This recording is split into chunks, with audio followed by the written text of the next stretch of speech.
اللہ پاک کی رحمت کے دروازے کبھی بند نہیں ہوتے۔ وہ انسان پر آسانیوں کے دروازے کیسے بند کر سکتا ہے؟ اللہ رب العزت کو صبر کرنے والے پا لیتے ہیں۔ صبر کا انعام اللہ رب العزت کے پاس ہے۔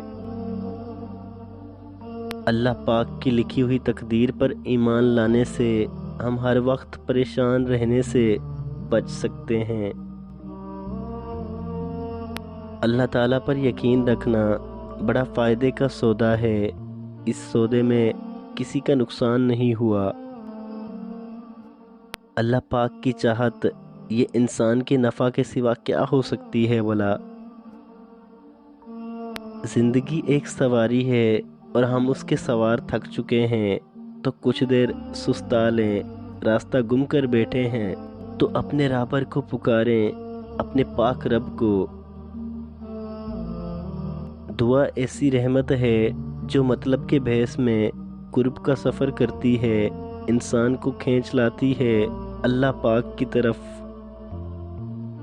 خوبی کہاں ضائع ہوتی ہے؟ مایوسی سے، غصے سے۔ ان دو باتوں سے خوبی ضائع ہو جاتی ہے۔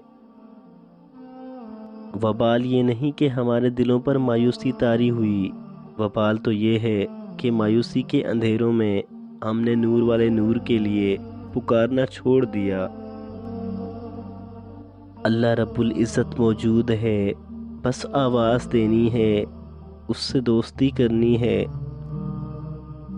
زمین والوں پر کبھی آسمان والے نے ظلم نہیں کیا، زمین والوں نے ہی ظلم کیا ہے۔